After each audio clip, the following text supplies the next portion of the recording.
Happy Holi अहाँ सब गोटे के 25 तारीख के खेल लेलहुँ तिनका सबके आज 26 तारीख के खेलब तिनका सबके हैप्पी होली। होली फागुन महीनमा ऋतु थिक आयल बसंत।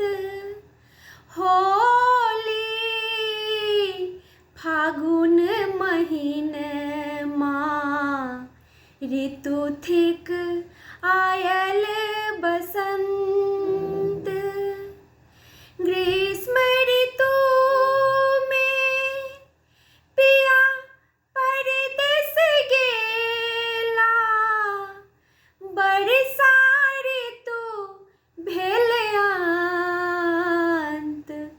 होली फागुन महीनमा ऋतु थिक आयल बसंत।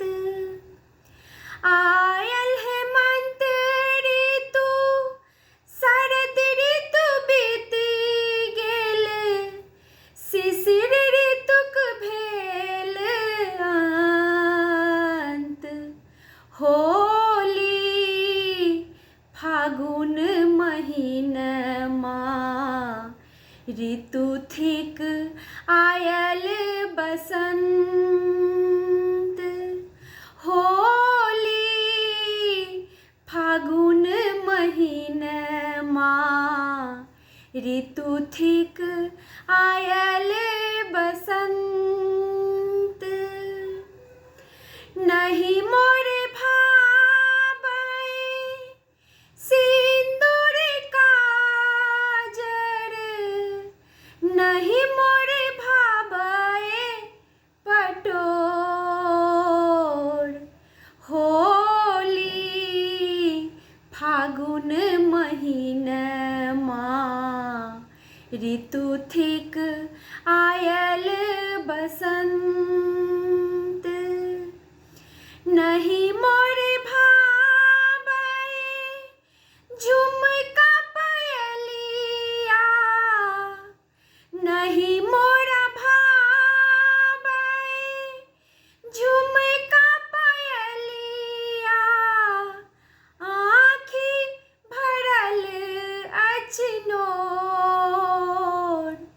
होली फागुन महीनमा ऋतु थिक आयल बसंत। कहती रंजना स्नेह भरल बतिया, कहती निरंजना स्नेह भरल बतिया। धये रहू आहाँ धीर। होली फागुन महीनमा ऋतु थिक आयल बसंत। आओत पिया जुड़ाओत हिया, आओत पिया जुड़ाओत हिया। साड़ी लाता संदेश। होली फागुन महीनमा ऋतु थिक आयल बसंत। सिल्क के साड़ी में सोना के किनारी, सिल्क के साड़ी में सोना के किनारी। कालिया सोला हो श्रृंगार। होली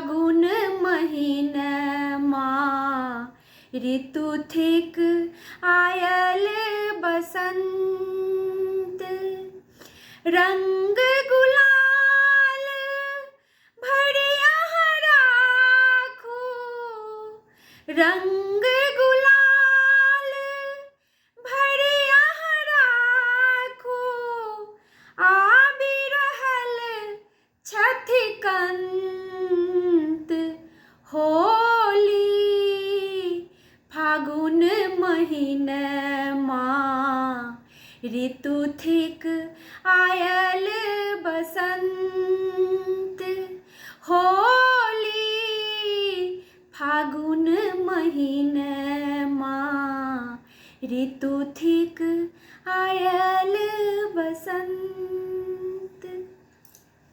धन्यवाद अहाँ सब गोटे के। फेर से अहाँ सब गोटे के हैप्पी होली।